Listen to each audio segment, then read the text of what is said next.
All right, let's zoom out a little bit. There are cracks showing inside of Donald Trump's inner circle. There's really interesting new reporting from Brian Karam at Salon. Brian's been a guest on this program and he writes really interesting stuff. And Brian's reporting is that at least one current member of Donald Trump's inner White House team is sounding the alarm, really from inside the belly of the beast. And the kicker is that they joined Team Trump not despite the chaos, but because they believed, oh, yeah, DEI is going too far. And now all of a sudden, this Trump White House insider is worried about, quote, blatant criminal behavior. Well, welcome to the party. We've been concerned about that for a long time. Now, I think to be fair, this source did not have like a complete change of heart. They're not out here saying, I now support Bernie, but they're disillusioned. And that's the start. And it raises a larger question. How many others inside the regime are thinking the exact same thing, but they're just too afraid or too complicit to say it out loud? Rarely do we hear from everybody who's having second thoughts. The fact that we're hearing from some people having second thoughts suggests that there are many more kind of behind the curtain. And the source for Brian's article, which we will link to, describes a White House that's less like the command center of the free world and more like a nursing home for strong men. Trump's having unpredictable mood swings. He's having fluid mental faculties. Decisions are often coming from whoever gets the last word and whispers a sweet nothing into Donald Trump's ear before Donald Trump has to make a public statement or sign something. And often that person is Stephen Miller, the architect of the family separation policy, the ghost of xenophobia. He's hanging around and he seems to be doing a lot of the whispering into Trump's ear, sort of like a some kind of fascist wannabe villain from a Marvel movie of sorts. So this is more than palace intrigue and kind of a rumor mill and gossip from the White House.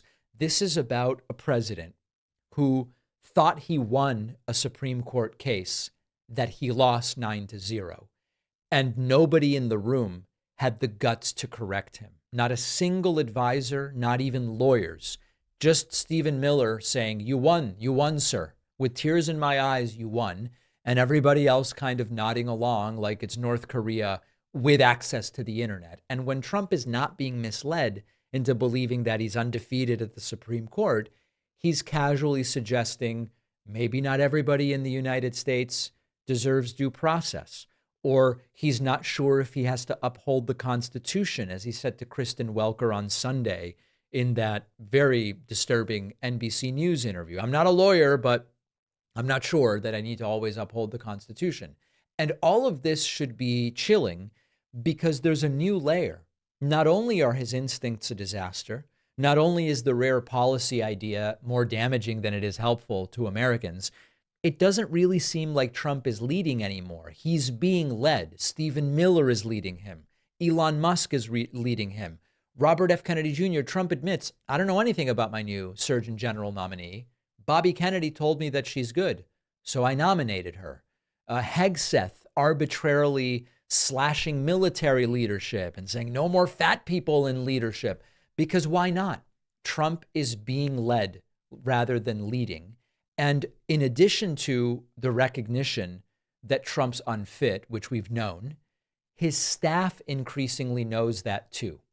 But they are trapped to a degree, afraid of being ignored by the media, hated by Democrats, punished by Trump himself.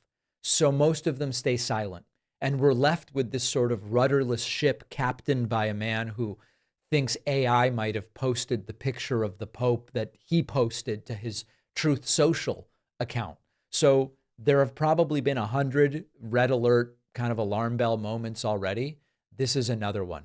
Because when Trump's own people start whispering that they're disillusioned, we should be asking, what is it going to take for all of them to wake up? Because if the rats are at least eyeing the lifeboats, maybe we're closer to the end of this absurd second term than people realize. Because if anything, we've learned about authoritarian regimes from history, it's that they rarely collapse from outside pressure alone. And this is why it's so important to pay attention to reporting about what's happening inside.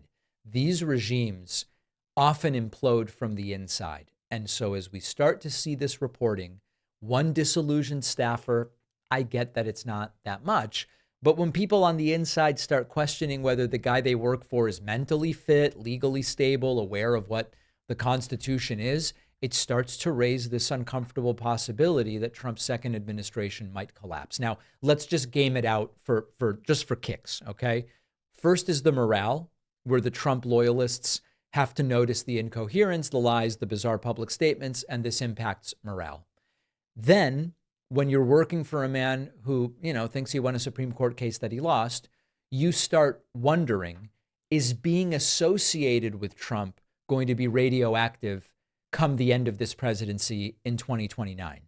That's what might lead a few key staffers to jump ship, or maybe publicly, maybe anonymously, and then that doubt becomes contagious. Once you have that, you get competing power centers. We know that Trump is heavily being led by the people I mentioned, Miller, Musk, Rubio, whoever's waiting outside the golf simulator at the White House, whoever.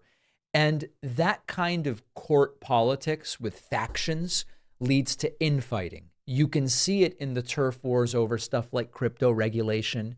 You can see it over dissent around protectionism and the tariff policy.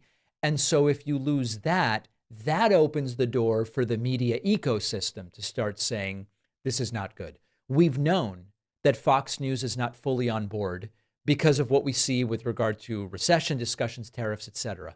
They're mostly still in line, but the cracks are there. And if even one of the major right-wing media outlets breaks and starts airing the internal dysfunction, then the floodgates could really open here. So I'm not here to tell you the MAGA movement is finished. I'm not doing the thing of the final straw that will take MAGA down. The myth has to break. People have to start looking for the exits and pointing fingers or plotting their post-Trump futures. But everything right now is pointing to declining approval, economic shakiness, internal disillusionment after November of 2026, especially if Republicans don't do well. It would be almost certain that there's going to be people looking for the exits. And we've got to be there ready to capitalize. That's the key. Sleep is one of the most important foundations for every aspect of health. If you are having trouble falling asleep or waking up too early, Beam Dream Powder may help. Beam Dream is a calming, delicious hot cocoa with melatonin to help you unwind, drift into restful sleep. Melatonin is well studied. It's a non-drug option proven to help you fall asleep faster and stay asleep longer without a lot of the side effects that are not so good from the antihistamines or the prescription drugs, which is why Beam Dream has helped so many people improve their sleep with a hot, chocolatey, relaxing nighttime ritual that has 0 sugar and only 15 calories. My go-to flavor is cinnamon cocoa. A mug and great sleep. Very nice. But it also comes in sea salt caramel, brownie batter, vanilla chai, and other flavors. Go to shopbeam.com/Pacman. Use the code Pacman for 40% off. The link is in the description.